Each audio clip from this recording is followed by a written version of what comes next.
Here is a live look at the U.S. Capitol building where lawmakers have once again failed to pass a bill to reopen the government. And once again, Republicans and Democrats blaming one another. President Trump today vowing to cut federal programs if the shutdown continues.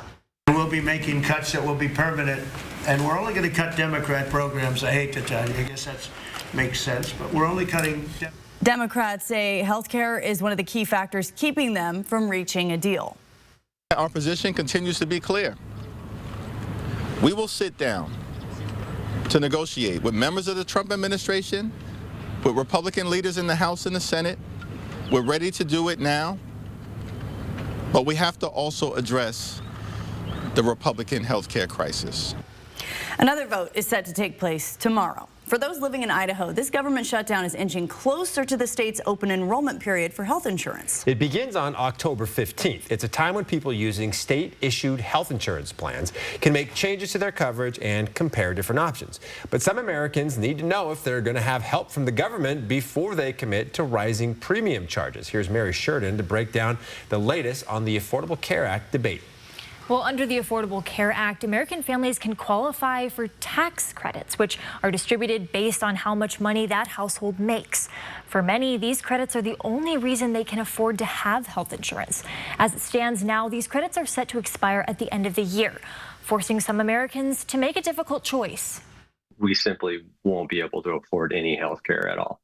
Bob McMichael is a senior citizen on a fixed income. He says he's not eligible for Medicaid, but he and his wife did qualify for tax credits under the Affordable Care Act. This year, the premium was $1,916, so that left us to have to pay $51 a month for our coverage. But just this week, he learned his premiums next year would increase by more than $250 a month.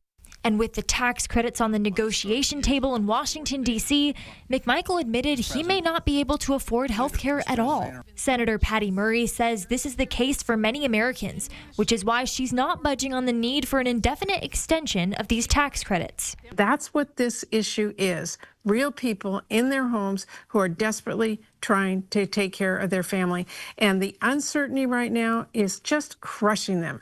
But Republicans in Congress argue that the shutdown itself is contributing to this crushing uncertainty. When it comes to health care, Republicans are willing to have a conversation, but we're not going to do it while the Democrats are taking hostages and shutting down the government. So it's just unfortunate, the strategy they're choosing right now. Ultimately, Americans like Bob and his wife are preparing to take a financial hit no matter what. We're both kind of trying to live with a little bit of pain because we're not sure how much things are going to cost when we go to the doctor. They don't tell you until after they've sent a bill.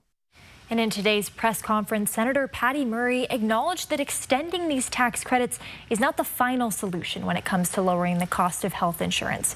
But she maintained this is an essential tool that Americans need to be able to count on. In studio tonight, I'm Mary Sheridan, 4 News Now.